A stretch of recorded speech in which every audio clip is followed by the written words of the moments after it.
जय जगन्नाथ क्रिएटिव ओडिशा को आपन स्वागत। तो आज आम कथा गवर्नमेंट दुटा स्कीम विषय कथा जो मैंने आप गरीब श्रेणी लोक अच्छा मध्यम श्रेणी लोक अच्छा से किपरि उपकृत पाइपर और से ओल्ड एज प्रोटेक्शन किपरि हो पार से विषय में डिटेल्स कथा और ता पूर्व छोट रिक्वेस्ट जो मैंने आम चैनल को नुआ प्लीज आम सब्सक्राइब करेंगे लाइक करेंगे शेयर करेंगे। तो आसन जाना स्कीम विषय कौन यहाँ गवर्नमेंट जोटा आपर सोशल सिक्यूरीटी वेलफेयर स्कीम जोटा आस गवर्नमेंट एटा जो मान ई श्रम कार्ड अच्छी से स्कीम टा जोटा कि आपनकर प्रधानमंत्री श्रमयोगी मनधन योजना ओल्ड एज प्रोटेक्शन गोटे अच्छी आपनकर गोटे नेशनल पेंशन स्कीम टेरर सेल्फ एम्प्लॉय पेंशन जोटा एनपीएस दीटा स्कीम रोचे जोटा कि गरीब श्रेणी एटा मध्यवर्ती लोक मान स्कीम मैं स्कीम विषय डिटेल्स कहूँ। तो आपनकर स्कीम रो एलिजिबिलिटी कौन रोची आपण भारतीय नागरिक होइतिबा दरकार आपण जदि वर्कर वेंडर कि एग्रीकल्चर रिलेटेड काम कौन प्रकार करुवे कि घर रिलेटेड घर तैयारी करछंती घर कंस्ट्रक्शन रंग मारुछंती कि लेबर काम करछंती जो काम करथिले आपण रिक्शा चलाउछंती कि ऑटो चलाउछंती आपन को एज ग्रुप आपन को 18 रु 40 हेतिबा दरकार एज ग्रुप जोटा कि आपन को मंथली इनकम 15,000 रु कम हेतिबा दरकार जोटा कि आपन ईपीएफ ईएसआई आपण कोर्स मेंबर हे नथिबे कि आपण अकाउंट रु ईपीएफ ईएसआई कटु नथुबो ताले आपण एटा अप्लाई करि परिबे कोन बेनिफिट पाई परिबे जोटा कि प्रधानमंत्री श्रमयोगी मनधन योजना रो अब बेनिफिट कम पाई परिबे देखंतु आपण जदि बेनिफिट पाइबे आफ्टर आपण 60 वर्ष पर मंथ 3,000 टका लगे पेंशन पाई परिबे सपोज पाई जिवे संग पेंशन पाइबे आपण डेथ हे होची आपण 60 भितरे तो आपण जहा को नॉमिनी रखचंती कि आपण मिसेस को 50% आपण पेंशन 50% पाइबे। तो आपण जदि बोथ करूचंती आपण हस्बैंड वाइफ तो आपण 6,000 टका पेंशन पाई परिबे जॉइंटली पाई परिबे। तो आपनकर केते कम कटियो म आगु कहूची केते टका कटिले पर मंथ कटिबो केते एक्चुअली एटा एज हिसाब रे कटुची जोटा कि म आपन देखेबी। तापर सेम आ गुटे आपनकर जोटा रहउची एनपीएस नेशनल पेंशन स्कीम एटा आपनकर मध्यवर्ती श्रेणी लोक जोटा कि आपनकर मंथली 55 रु 200 टका सेम से आबळे 55 रु 200 टका कटुची पर मंथ कटिबो एवरेज आपन एज हिसाब रे ये भी आपनकर 55 200 टका आपन एज हिसाब रे कटिबो जोटा कि आपन जहा कटिबो गवर्नमेंट तरफ 50% आपन को मिलिबो।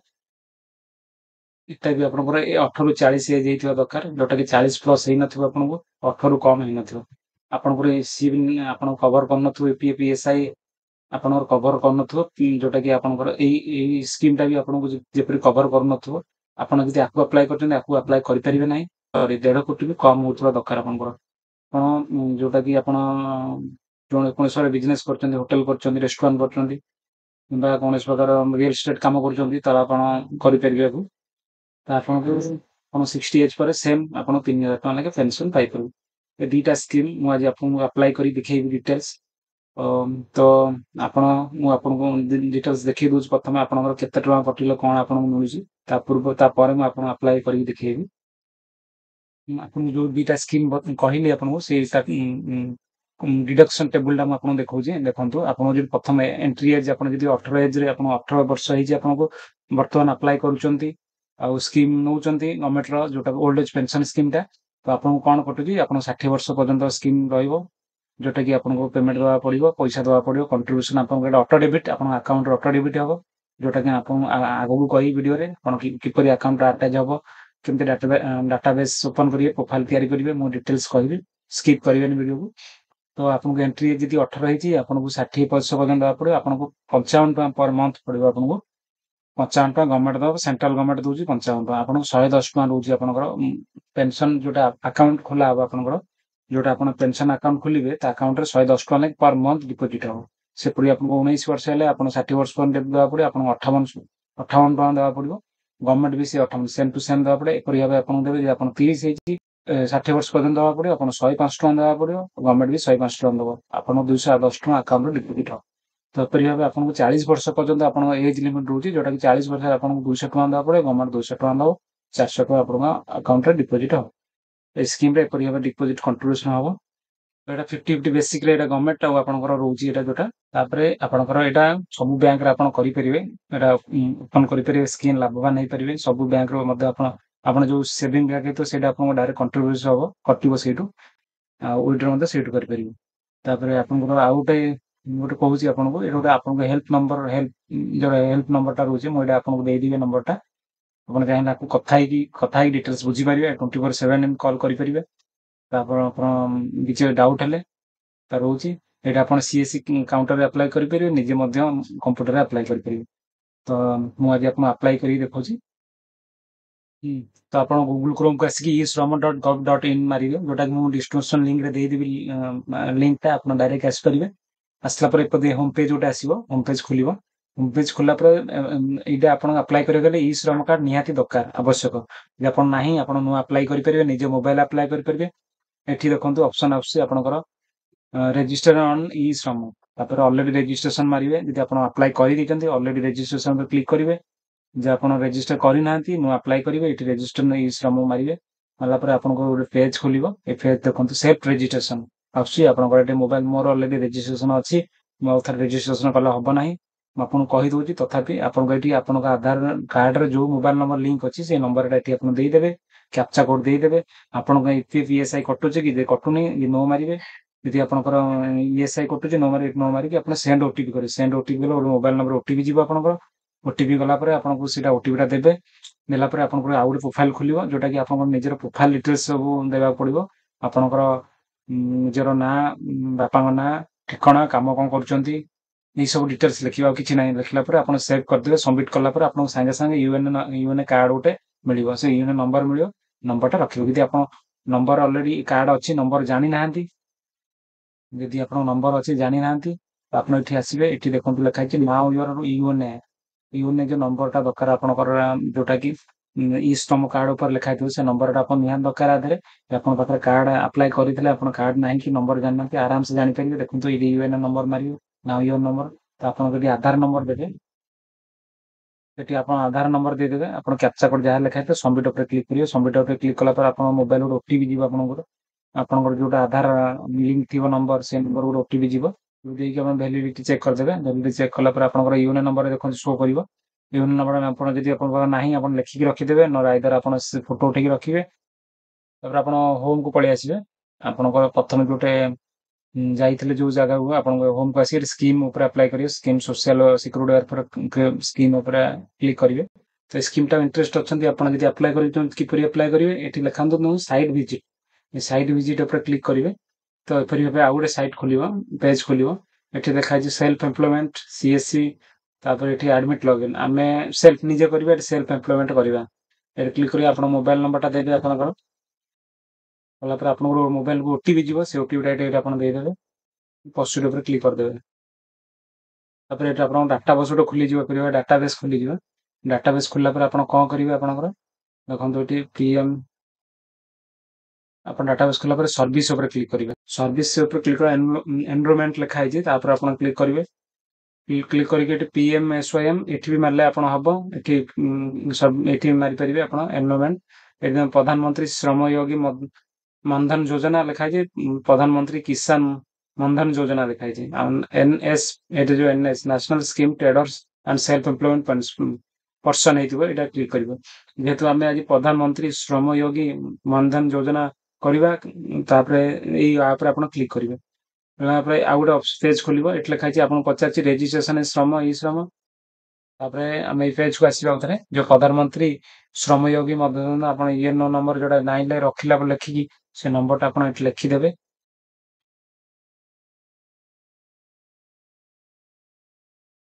नंबर लिखला आप चेक करेंगे आपंकर डेट ऑफ बर्थ चूज करेंगे आप डेट ऑफ बर्थ चूज करदे आप आधार आधार आधार नंबरटा लिखिदेवे ये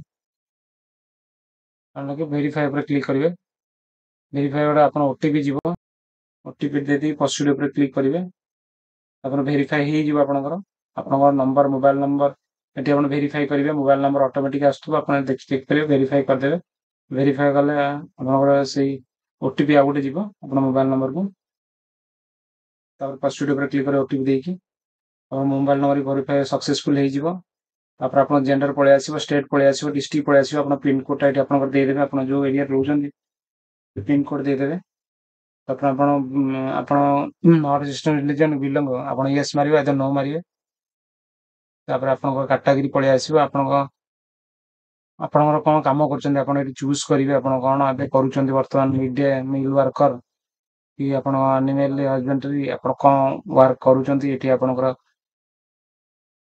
ମୁଁ ଇଲେକ୍ଟ୍ରିକାଲ ରିପାରିଂ କରୁଛି, ମୁଁ ଏଠି ମୋର ଚୁଜ୍ କରିଦେଲି।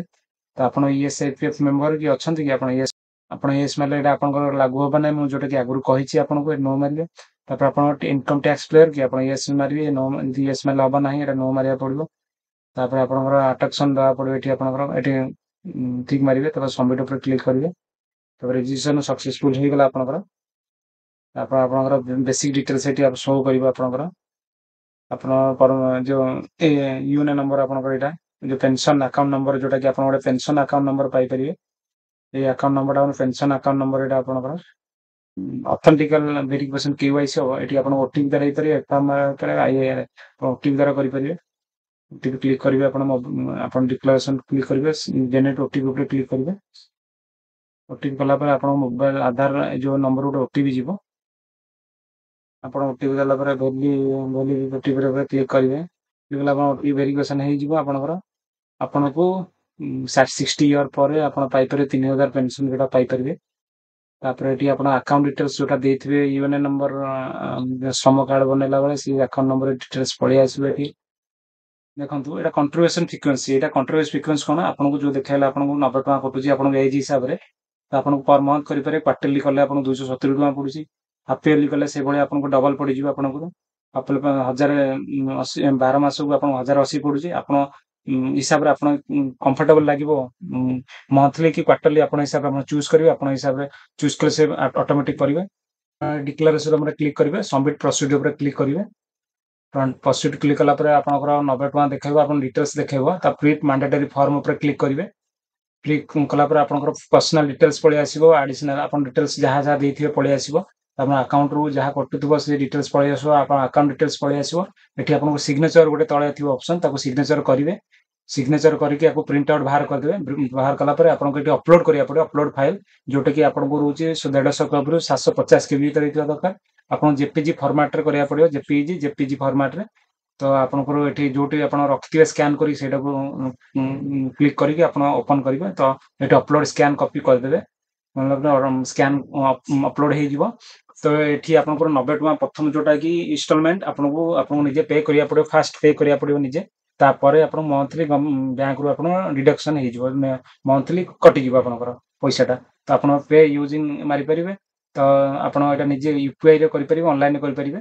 ଆପଣଙ୍କୁ ଦେଖେଇ ଦଉଛି କିପରି କରିବେ। ପେ ୟୁଜିଂ ପେ ମାରିବେ, କ୍ଲିକ୍ ପର୍ସୁଟ୍ ପେମେଣ୍ଟ ମାରିବେ। ତା କଲା ପରେ ଦେଖନ୍ତୁ ଏଠି ଆସିବ ସ୍କାନ ପେ ଲେଖା ହେଇଛି, କ୍ରେଡିଟ୍ କାର୍ଡ ଡେବିଟ୍ କାର୍ଡରେ କରିପାରିବେ, ନେଟ୍ ବ୍ୟାଙ୍କିଂରେ ମଧ୍ୟ କରିପାରିବେ।